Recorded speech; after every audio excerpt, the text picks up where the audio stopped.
तुम्हाला देखील पांढऱ्या केसांची किंवा मग प्रीमॅच्युअर ग्रे हेअरची समस्या असेल तर आज मी सांगितलेली रेमेडी तुम्ही एकदा तरी नक्कीच ट्राय केली पाहिजे. मी देखील ही रेमेडी फक्त 7 दिवसांसाठी माझ्या केसांवरती वापरून बघितली आणि त्यानंतर माझी प्रीमॅच्युअर ग्रे हेअरची समस्या कमी झाली, सोबतच केस गळती देखील बंद होण्यासाठी मदत झाली आणि माझे केस अगदी खांद्यापासून ते कमरेपर्यंत लांब झाले. लोक म्हणतात केस लांब होण्यासाठी महिन्यांचा टाइम लागतो, पण मी फक्त काही दिवसांमध्येच माझ्या केसांची लांबी वाढवलेली आहे. आणि तुम्हाला देखील माझ्यासारखेच रिझल्ट हवे असतील तर आज मी सांगितलेली रेमेडी तुम्ही स्टेप बाय स्टेप नक्कीच फॉलो करा. आणि ज्या लोकांनी या रेमेडीचा वापर केलेला आहे त्यांना देखील खूप छान असे रिझल्ट मिळालेले आहेत आणि त्यांनी त्यांचा फीडबॅक देखील माझ्यासोबत शेअर केलेला आहे. चला तर मग आता जास्त वेळ न घालवता आपण आपल्या रेमेडीला सुरुवात करूया. पण त्या अगोदर एक छोटीशी विनंती आहे. तुम्ही आपला हा व्हिडिओ नक्की कोणत्या गावामधून किंवा मग कोणत्या शहरामधून पाहताय कमेंटमध्ये सांगायला अजिबातच विसरू नका. बघा, आपली ही पॉवरफुल अशी रेमेडी बनवण्यासाठी सगळ्यात पहिल्यांदा आपल्याला एक जाड बुडाचं भांडं घ्यायचं आहे. तुमच्याकडे स्टीलचं भांडं असेल तर ते घेतलं तरी देखील चालेल. फक्त एकच गोष्ट लक्षात ठेवा, ॲल्युमिनियमच्या भांड्याचा वापर इथं अजिबात करायचा नाही. जर तुम्हाला लोखंडाच्या भांड्याचा वापर करायचा असेल तर तो देखील तुम्ही नक्कीच करू शकता. आणि आता इथं पहिला घटक आपल्याला घ्यायचा आहे आणि ते म्हणजे अद्रक. बघा, आल्यामध्ये जिंजरॉल नावाचा एक घटक असतो, ज्यामुळे जर आपल्या स्कॅल्पमध्ये एखादं इन्फेक्शन वगैरे झालेलं असेल किंवा मग तुमच्या स्कॅल्पमध्ये इचिंग वगैरे होत असेल ना, तर त्या सगळ्या काही समस्या हळूहळू कमी होण्यासाठी मदत होते. इथे साधारणतः आपल्याला 1 इंच एवढ्या आल्याचा तुकडा आपल्या या रेमेडीसाठी घ्यायचा आहे. आणि बघा, मी सांगितलेल्या पद्धतीने आल्याचा तुकडा व्यवस्थित असा किसून घ्यायचा आहे. जर तुम्हाला किसून घ्यायचा नसेल तर तुम्ही मिक्सरच्या भांड्यामध्ये आल्याला बारीक करून देखील नक्कीच वापरू शकता. बघा, इथे साधारणतः 1 इंच आल्याचा तुकडा किसून मी भांड्यामध्ये ऍड केलेला आहे. आणि जर मी सांगितली ही रेमेडी तुम्ही फक्त 1 ते 2 महिन्यांसाठी तुमच्या केसांवरती वापरून बघितली तर त्यानंतर तुम्हाला मार्केटमधील कोणताही महागडा असा प्रोडक्ट वापरण्याची अजिबात गरज लागणार नाही. आणि आजकाल बरेच मोठमोठे ब्रँड्स आपल्या प्रोडक्ट्समध्ये आल्याचा वापर देखील करत असतात, कारण यामुळे केसांमधील बऱ्याच समस्या कमी होण्यासाठी मदत होते. आणि आता तुम्ही इथं बघू शकता, दुसरा आणि महत्त्वाचा असा घटक मी घेतलेला आहे आणि ते म्हणजे मेथीदाणे. बघा, तुम्ही जर माझे जुने व्हिडिओज पाहिलेले असतील तर त्या प्रत्येक रेमेडीमध्ये मी मेथीदाण्यांचा वापर केलेला आहे, कारण मेथीदाणे हे आपल्या केसांसाठी एखाद्या रामबाण उपायासारखं काम करतात. आणि तुम्हाला तर माहीतच असेल की आपले केस हे कॅरेटीन नावाच्या प्रोटीनपासून बनलेले असतात आणि जेव्हा आपल्या शरीरामध्ये प्रोटीनची कमतरता निर्माण होते तेव्हा आपल्याला केस गळतीची समस्या जाणवायला लागते. आणि हेच प्रोटीन आणि सोबतच निकोटिक ऍसिड मेथीदाण्यांमध्ये भरपूर असतं, त्यामुळे आपल्या केसांची मुळं अगदी स्ट्रॉंग होतात आणि केस गळतीची समस्या कमी होण्यासाठी मदत होते. आणि बघा, जर तुम्हाला तुमच्या स्कॅल्पमध्ये कोंड्याची वगैरे समस्या जाणवत असेल ना, तर तुम्ही मेथीदाण्यांचा वापर केसांवरती नक्की करा. तुम्ही मेथीदाणा वेगवेगळ्या प्रकारे अप्लाय करू शकता, तेल बनवू शकता किंवा मग मेथीदाण्यांचा पॅक बनवून देखील केसांवरती अप्लाय करू शकता. आता बघा, आपला तिसरा आणि महत्त्वाचा असा घटक आपल्याला इथं घ्यायचा आहे आणि ते म्हणजे ताजी अशी कढीपत्त्याची पानं. कारण कढीपत्त्यामुळे जर तुमचे केस अकाली पांढरे वगैरे होत असतील ना, तर ते कमी होण्यासाठी मदत होते. आणि तुम्ही पाहिलेलं असेल की साऊथ इंडियन महिलांचे केस हे खूप जास्त लॉंग असतात, स्ट्रॉंग असतात आणि त्यासोबतच दाट असतात. तर त्या महिला त्यांच्या केसांसाठी कढीपत्त्याचा वापर भरपूर प्रमाणावरती करत असतात. आणि जर तुम्हाला केसांवरती रेमेडीज वगैरे वापरायच्या नसतील तर एकच गोष्ट करा, रोज सकाळी उठल्यानंतर साधारणतः 4 ते 5 एवढी कढीपत्त्याची पानं खायला सुरुवात करा. यामुळे देखील तुमच्या केसांच्या बऱ्याच समस्या हळूहळू कमी होण्यासाठी नक्कीच मदत होईल. आता बघा, सगळ्यात शेवटी आपल्याला या रेमेडीमध्ये साधारणतः 8 ते 10 एवढ्या लवंगांचा देखील वापर करायचा आहे. आणि लक्षात ठेवा, तुम्हाला फुलं असलेल्या लवंगांचाच वापर करायचा आहे, कारण फुलं असलेल्या लवंगांमध्ये इजेनॉल नावाचा कंपाऊंड खूप जास्त प्रमाणावरती असतो आणि हाच कंपाऊंड आपल्या केसांच्या वाढीसाठी आणि सोबतच आपल्या स्कॅल्पमधील इन्फेक्शन कमी करण्यासाठी मदत करतो. बघा, साधारणतः 8 ते 10 एवढ्या लवंगा आपल्याला इथं वापरायच्या आहेत. आणि लवंगा वापरल्याच्या नंतर तुमचे जे काही प्रीमॅच्युअर ग्रे हेअर्स असतील ना, तर ते देखील कमी होण्यासाठी मदत होणार आहे. आता सगळ्यात शेवटी साधारणतः 1 ग्लास एवढं फिल्टर केलेलं पाणी देखील मी याच्यामध्ये ऍड करणार आहे. जर तुमच्याकडे फिल्टर केलेलं पाणी अवेलेबल नसेल तर लक्षात ठेवा, तुम्ही पिण्यासाठी ज्या पाण्याचा वापर करता तेच पाणी आपल्या या रेमेडीसाठी वापरायचं आहे. फक्त एकच गोष्ट लक्षात ठेवायची, बोरिंगच्या पाण्याचा किंवा मग खाऱ्या पाण्याचा वापर केसांसाठी कधीही करू नका.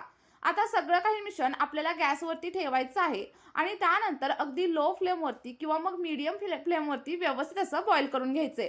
आता तुम्हाला इथे एकच प्रश्न पडलेला असेल की हे सगळं काही सिरम किंवा हे सगळं काही टोनर रेडी होण्यासाठी नक्की किती वेळ लागतो. तर बघा, आपलं सगळं सिरम रेडी होण्यासाठी आपल्याला साधारणतः 10 ते 15 मिनिट एवढा टाइम लागतो. आणि आपलं सिरम रेडी झालंय हे कसं ओळखायचं हे सगळं काही मी तुम्हाला सांगणार आहे. पण त्या अगोदर एक छोटीशी विनंती आहे, जर तुम्ही चॅनलवरती पहिल्यांदाच व्हिजिट करत असाल तर चॅनलला सबस्क्राईब करा आणि सोबतच व्हिडिओ तुम्हाला थोडा जरी उपयोगी वाटला असेल तर व्हिडिओला एक लाईक नक्की करा. आणि हा व्हिडिओ तुम्ही नक्की कोणत्या शहरामधून किंवा मग कोणत्या गावामधून पाहताय कमेंटमध्ये सांगायला अजिबात विसरू नका.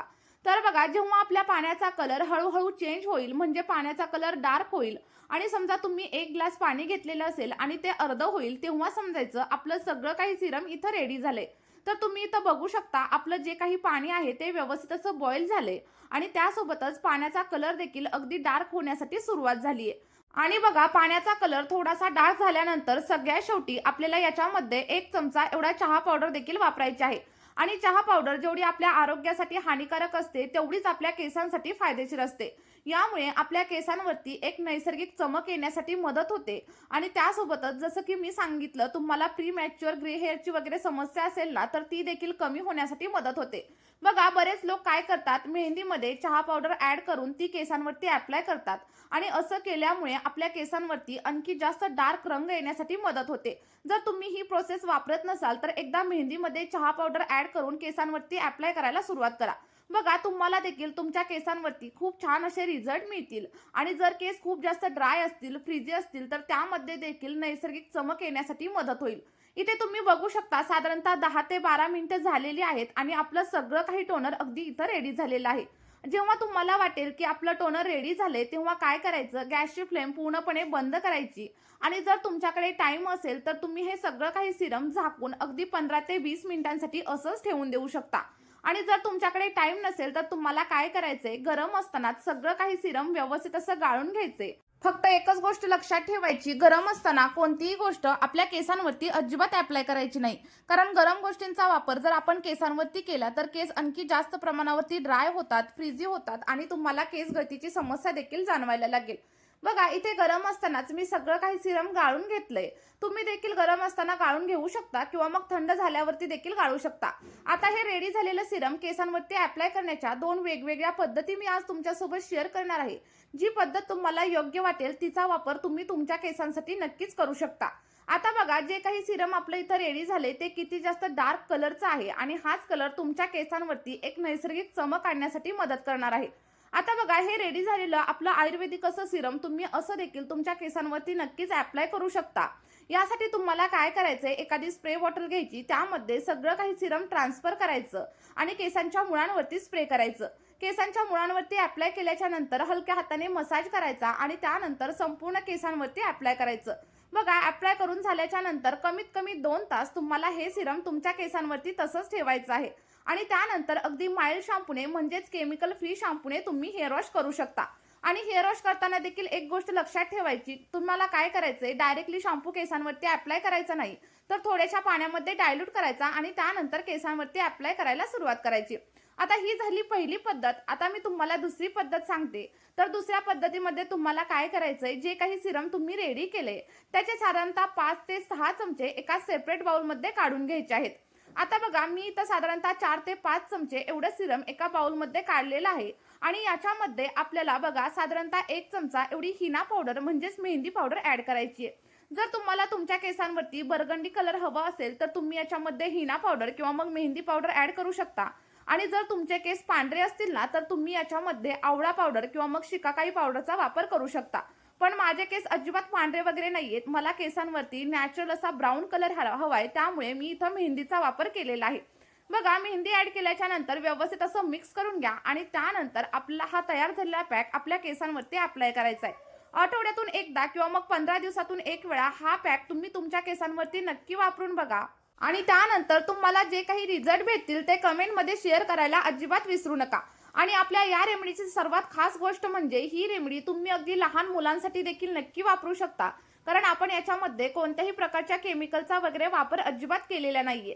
त्यामुळे एकदा तरी नक्की ट्राय करून बघा आणि त्यानंतर तुम्हाला जे काही रिझल्ट भेटतील ते कमेंटमध्ये माझ्यासोबत शेअर करायला अजिबात विसरू नका.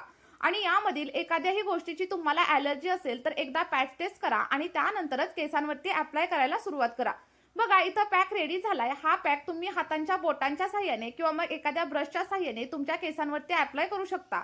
आणि लक्षात ठेवा, पॅक अप्लाय केल्याच्या नंतर त्याच दिवशी तुम्हाला शॅम्पूने हेअर वॉश करायचा नाहीये. तर त्या दिवशी अगदी साध्या पाण्याने हेअर वॉश करा आणि त्यानंतर दुसऱ्या दिवशी तुम्ही शॅम्पू करू शकता. चला तर मग नक्की ट्राय करा आणि जे काही रिझल्ट भेटतील ते कमेंटमध्ये शेअर करायला विसरू नका. Bye bye.